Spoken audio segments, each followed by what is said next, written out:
On this episode of China Uncensored, nothing speaks to the glory of Tibetan Buddhism like core socialist values. Hi, welcome to China Uncensored. I'm your host, Chris Chappell. You know, no one cares as much about religion as the officially atheist Chinese Communist Party. That is, they care about getting involved with religion. Whether it's taking down Christian crosses, banning reincarnation without government permission, or supporting Tibetan Buddhism. Wait, what?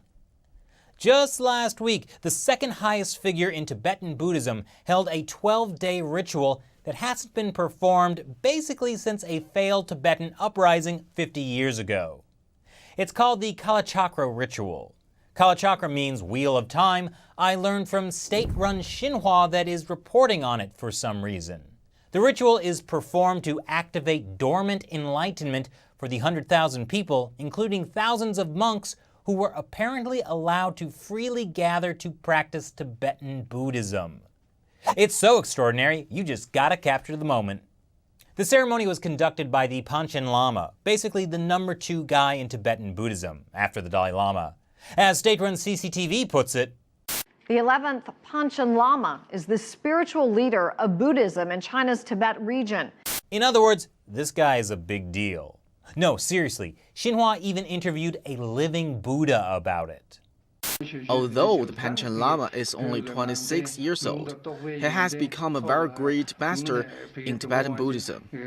Wow, if a living Buddha says this Panchen Lama guy is so great on state-run media, you know there's probably something really wrong here.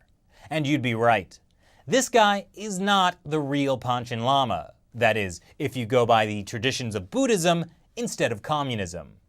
The way it works in Tibetan Buddhism is the Panchen Lama helps find the reincarnation of the Dalai Lama and vice versa. The previous Panchen Lama died in 1989. 6 years later, the Dalai Lama named this boy as the next one. But the Chinese regime said, nah, this is the guy, and the Dalai Lama's chosen one conveniently disappeared along with his family and haven't been seen since. Don't worry, Chinese officials say they're fine. So now the Communist Party loves to bring this guy out and show how much the party supports Tibetan Buddhism and how much their appointed Lama is beloved and respected. And what's his message to Tibetans? I didn't waste time studying over the past 2 decades. That's right, Tibetans. Stay poor and uneducated. Great message. What else you got? Core values of socialism, such as harmony, honesty, and equality, have their corresponding contents in sutra. Oh, man. Yeah. So how does the Dalai Lama feel about this? Well, he doesn't want it to happen to the next Dalai Lama. That is, he doesn't want the Communist Party to pick his successor. That may be why he said the lineage of the Dalai Lama should end with him. More specifically, he said, there is no guarantee that some stupid Dalai Lama won't come next who will disgrace himself or herself. That would be very sad. So much better that a centuries-old tradition should cease at the time of a quite popular Dalai Lama. To which the Chinese Communist Party responded, no, you have to reincarnate. Why do they care? Don't they consider the current Dalai Lama a dangerous separatist? Well, yes, but when he dies, their Panchen Lama gets to pick the next Dalai Lama. And don't be surprised if that one also makes comparisons between core socialist values and Tibetan scripture. So what do you think about Beijing's Panchen Lama and the state-sponsored Kalachakra ceremony? Leave your comments below, and please share this video with anyone who may still think the Chinese regime has eased up on religion.